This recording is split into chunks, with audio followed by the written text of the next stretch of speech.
This is Brian Carlton for ABN Newswire. I'm back at the November Symposium Resources Roadshow from the Forum on level 23 of the Westpac headquarters on Kent Street in Sydney, where ASX listed companies and those soon to be get an opportunity to present directly to a room full of, well, fairly savvy resources sector investors while having a quiet drink and a bite to eat.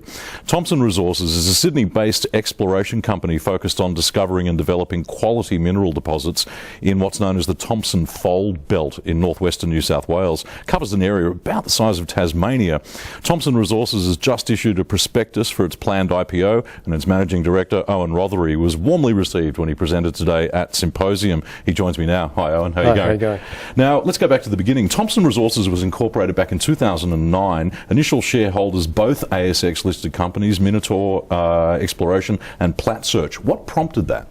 Well, Minotaur came in and did a joint venture with Plat Search over the Thomson Phil belt assets, and they were pretty excited, and Plat Search didn't want to let go, so they decided to do the next best thing and float a joint company, which is Thomson Resources. Okay. Now, before we talk about the IPO, let's actually talk about the belt, the Thomson Phil belt. Where and what is it?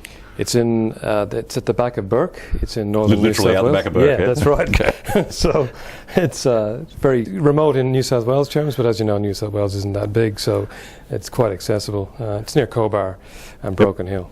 Okay, and the adjacent Lachlan gold belt is acknowledged as one of the great metals regions on the planet, really, isn't it? Yeah, well, it's actually produced, by latest count, over $200 billion worth of metal, so yeah, it's a very significant belt.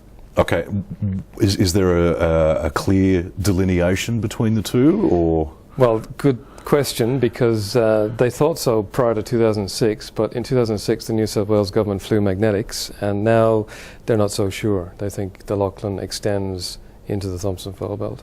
Any particular reason it wasn't identified earlier? Well, not much was known. There was no exploration in the Thomson Phil belt prior to 2006, and a few academics put a few dots on a map and said, no, it's different, but in fact, maybe it's not. Okay, so how extensive are your interests in the belt? We have 6,000 square kilometres, so we're the biggest tenement holder, not only in that belt, but in New South Wales overall. So you've done some aeromagnetic surveys yourself, haven't you? Yeah. What were you looking for, and what do you think you found? We're looking for bullseye magnetic anomalies, the same kind of anomalies that the Cobar deposits have, those high-grade deposits down there. And some of the gold values are pretty high, aren't they, based on previous drilling?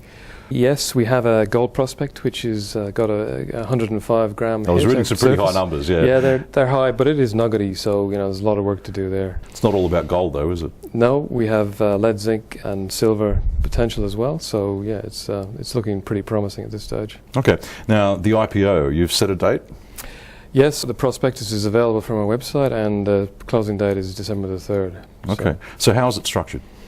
Well, you apply for shares at 20 cents. You can apply for as many as you want, but we're looking for $6 million to fund this drilling program that we're about to do. And how do you think the subscription will go? Yeah, we're getting very positive feedback at the moment, so hopefully... Still got a bit of time up your sleeve? Well, yes, unless we close the offer early, but I think... Is that a possibility? It is a possibility, yeah. Okay. Now, as the old saying goes, a company's only as good as its people, and Thomson Resources has mustered some pretty serious talent and experience, yourself included. Yes, well, leading the company actually is Lindsay Gilligan. He retired as Director of the Geological Survey of New South Wales last year. And he spent his whole 40-year career in New South Wales, so he knows every nook and cranny. Couldn't really ask for a better. Yeah, that's right. But but don't be too modest, though. Of course, you you managed to increase the manganese resource size and the mine life at Woody fourfold when you were at Consolidated Mining, among other achievements. Yeah, look, I've had some good successes in exploration, but not as much as Tony Belperio, because our other director from Minotaur, he found Prominent Hill, which is a $1 billion deposit. Yeah. So what's your immediate focus post the IPO?